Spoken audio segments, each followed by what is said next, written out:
एक निर्धन व्यक्ति था। वह नित्य दिन भगवान विष्णु और लक्ष्मी की पूजा करता। एक बार दीपावली के दिन भगवती लक्ष्मी की श्रद्धा भक्ति से पूजा अर्चना की। कहते हैं उसकी आराधना से लक्ष्मी प्रसन्न हुई। वह उसके सामने प्रकट हुई और उसे एक अंगूठी भेंट देकर अदृश्य हो गई। अंगूठी सामान्य नहीं थी। उसे पहनकर जैसे ही अगले दिन उसने धन पाने की कामना की, उसके सामने धन का ढेर लग गया।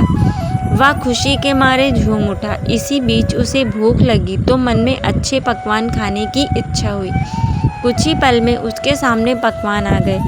अंगूठी का चमत्कार मालूम पड़ते ही उसने अपने लिए आलीशान बंगला, नौकर चाकर आदि तमाम सुविधाएं प्राप्त कर ली। वह भगवती लक्ष्मी की कृपा से प्राप्त उस अंगूठी के कारण सुखी से रहने लगा। अब उसे किसी प्रकार का कोई दुख, संकट या चिंता नहीं थी। नगर में उसका बहुत नाम हो गया।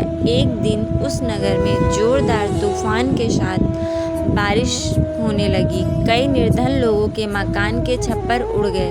लोग इधर उधर भागने लगे।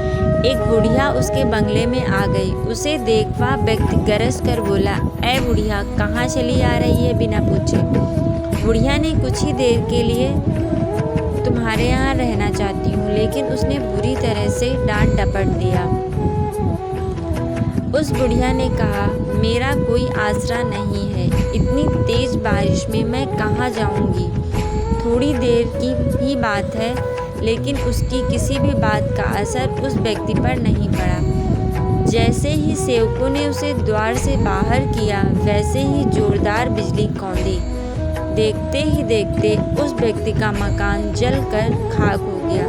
उसके हाथों की अंगूठी भी गायब हो गई। सारा वैभव पल भर में राख के ढेर में बदल गया।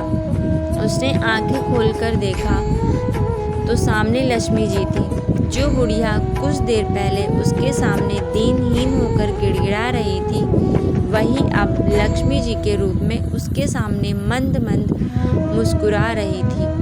वह समझ गया उसने बुढ़िया को नहीं, साक्षात लक्ष्मी जी को घर से निकाल दिया था।